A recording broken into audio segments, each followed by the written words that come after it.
Welcome back to the Rapid Response Series, Did You Know? CIUS Answers, a daily response to your questions about Russia's war against Ukraine. The world is asking many questions about the situation in Ukraine, and in this episode, we call on academic expert Yars Balan. Yars is the former director of CIUS and current director of the Kule Center for Ukrainian Canadian Studies. Yars, can you share your insights on the question, are Ukrainians Nazis? Thank you, Andrea. First of all, let us consider why we are even asking this question. Russian propaganda has made unfounded allegations that the Ukrainian government is run by Nazis with the backing of Western powers. The claim is too ridiculous to deserve serious consideration, but it is repeated relentlessly by the Kremlin and Russian media outlets and echoed by Russian sympathizers in the West. It is therefore a charge that really needs to be addressed. First of all, let us consider the source of the allegations. The Russian government is waging a war on the Ukrainian people on the grounds that they've come to liberate Ukraine, to protect them, to denazify Ukraine, because supposedly these Nazis are running the government. Such a claim, as anyone who's been to Ukraine in the last 30 years knows, has no relation to anything near the truth. The Ukrainian right wing, the far right, the neo-Nazis are very small in number, on the margins of Ukrainian society, have no influence on the Ukrainian government or on the mainstream of the Ukrainian community. Neo-Nazi movements are much stronger in countries like Germany, France, Italy, the Netherlands, and other places in Europe. So this is not a threat to Ukraine. They're not a threat to Ukraine, and they certainly don't run things there. So the allegation is absolutely baseless. What is the origin of this claim? First of all, you have to understand that Nazism is just the German expression of fascism. The fascist movement started in the 1920s in Italy, emerging out of a current of the socialist movement in Italy, of all things.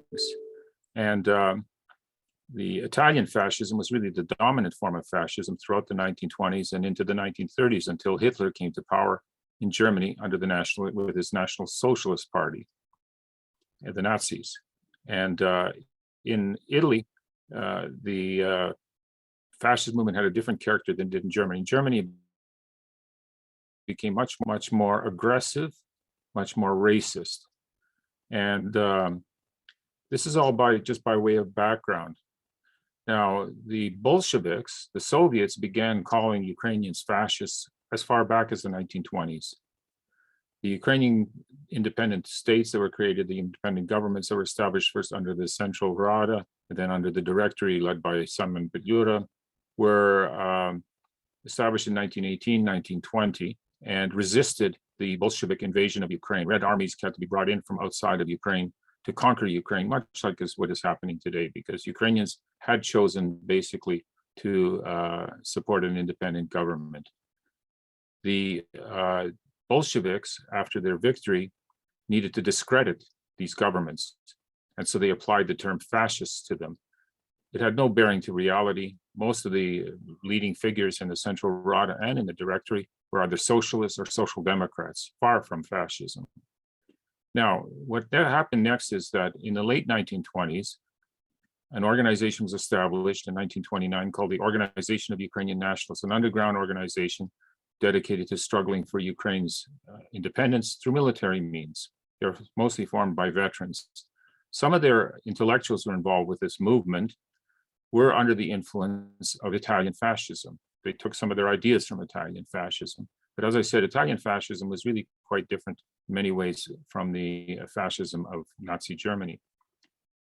This organization of Ukrainian nationalists became even more radical in the 1930s in response to the brutality of both the Polish pacification in Galicia that took place, and then the horrors of the totalitarian regime created by Joseph Stalin in particular, who orchestrated a famine that killed millions of Ukrainians in 1932-33, who deported hundreds and hundreds of thousands, many of them to their deaths in Siberia and in the far north, where they were used as slave labor, who executed arbitrarily hundreds of thousands of Ukrainians, including Ukrainian communists, even though they were communists, because they were executed because they were communists, artists, intellectuals, intellectuals, the cultural elite, the spiritual elite, the Ukrainian Autocephalous Orthodox Church decimated Ukrainian language and culture in a genocidal campaign.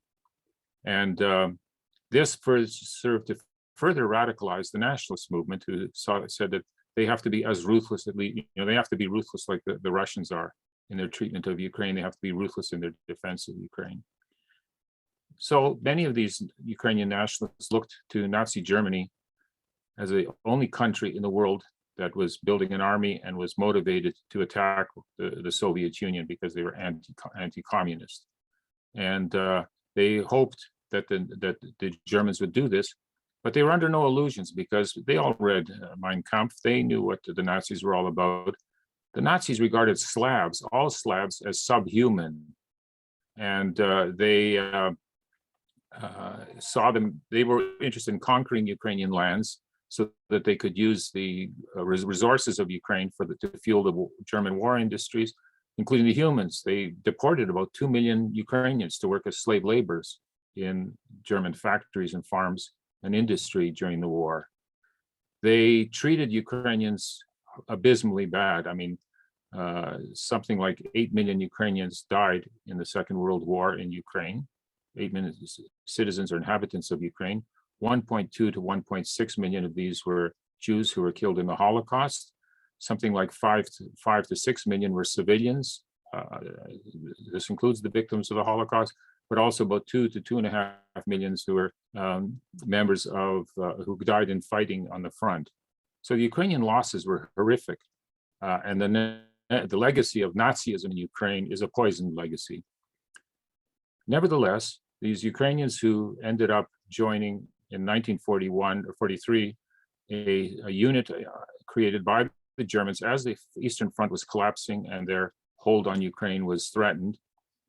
They turned to the Ukrainians in Ukraine and also to the Baltic peoples to organize units of the German army, national units, the Latvians, the Estonians, the Lithuanians.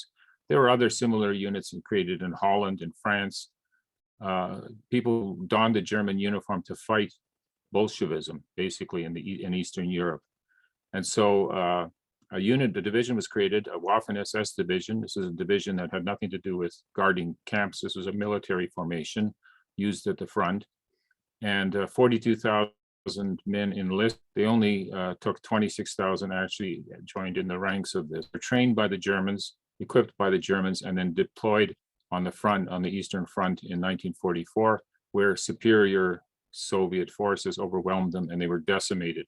The members of that unit that survived, about 8,000, 6,000 to 8,000, retreated into Germany. And with when Germany was near collapse, they reorganized themselves as a Ukrainian National Army. The people who joined this unit, the Divizia Galicia, were not Nazis. They joined because they were fighting for the independence of the Ukraine.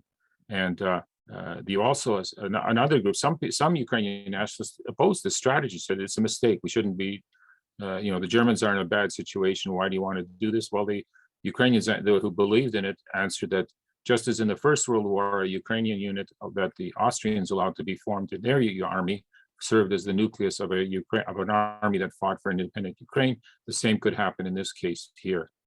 The bottom line is that the others went into the underground, into partisan activity, and fought in the Ukrainian insurgent army, first against the Germans, then against the Soviets.